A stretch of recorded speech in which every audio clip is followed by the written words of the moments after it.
आपके महाराष्ट्र में हमारे 5 लाख लोग रहते हैं, आप तो खुद सतारा में है, आप खुद बताइए वो कैसा रहते हैं। 1 मिनट बता दीजिए किस प्रकार का कमरा है और क्या काम करते हैं। 10 बाय 10 खोली में वो अपना बीबी बच्चे पढ़ाई। सुन लीजिए, 10 बाय 10 के रूम में बीबी बच्चों के साथ रहते हैं।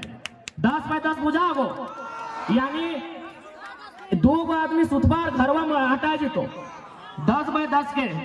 इन्हें हम कोनो बोलने के लिए प्लानिंग करके नहीं लाए हैं, ये बल्कि ये स्कूल चलाते हैं, संस्था चलाते हैं, इनके पास भी बहुत सारे झारखंडी नौकरी करते हैं ना भाई। या हमारे जो भाई सुनील माने साहब, संजू जी माने हमारा दूसरा भाई है, वहाँ नौकरी करते हैं। बात बरोबर है? बरोबर है।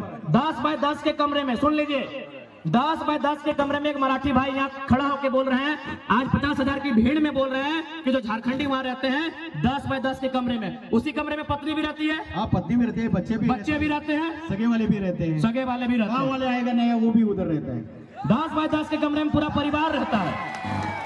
हमारी लड़ाई कैसे गलत है भाई, कौन हिसाब से गलत है? अब एक बात हम क्लियर कहना चाहेंगे, जो लोग हमारी बात को सुन रहे हैं वो झारखंड के अलावा किसी राज्य से रहे, हमारी लड़ाई किसी राज्यवासी से नहीं है, बात को समझिए। हम बात कर रहे हैं 1932 खतियान की।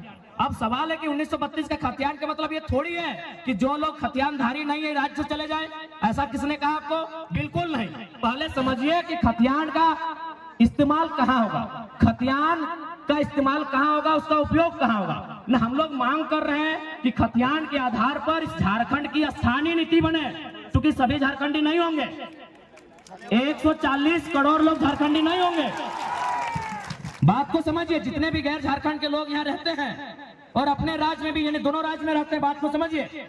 भारत की अभी जनसंख्या मान के चलिए अनुमान 140 करोड़ है, अनुमान मानते हैं, और झारखंड की जनसंख्या मोटा मोटी 3.5 करोड़ है। तो भाई पूरा का पूरा 140 करोड़ झारखंडी नहीं हो सकता है, समझिए बात को।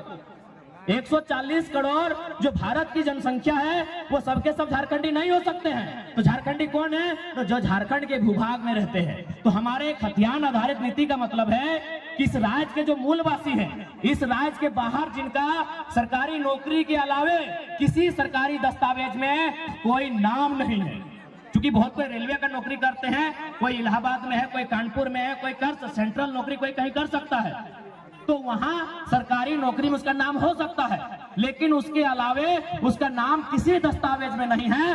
वो मूल रूप से झारखंडी है, जिनका सिर्फ और सिर्फ यही नाम है, यही दस्तावेज है, यही घर है, यही मकान है, यही सब कुछ है।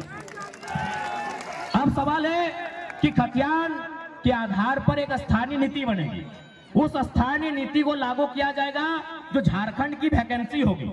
झारखंड की वैकेंसी मतलब दरोगा, चपरासी, होमगार्ड, जिला पुलिस, जेपीएससी, जेएसएससी, यानी झारखंड सरकार जो नौकरी निकालेगी, झारखंड सरकार जो बहाली लेगी, उस बहाली में लागू होगा कि जिनके पास स्थानीय प्रमाण पत्र है वही लोग फॉर्म को भरेंगे। इसका मतलब थोड़ी कि आप यहाँ व्यापार नहीं करेंगे, आप यहाँ काम धाम नहीं करेंगे, आप यहाँ रोजी रोजगार नहीं करेंगे, आप यहाँ कंपनी फैक्ट्री में काम नहीं करेंगे। ये गलत है, ये भ्रम है। तो इसलिए जितने भी लोग ऐसे हैं जो इस राज्य के नहीं हैं, आप लोग कृपया भ्रम में ना रहें।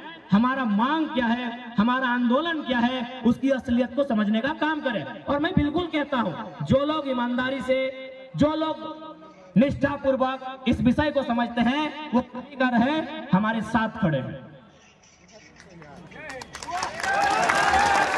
और साथ ही साथ इसलिए उस भ्रम से आप बाहर निकलिए।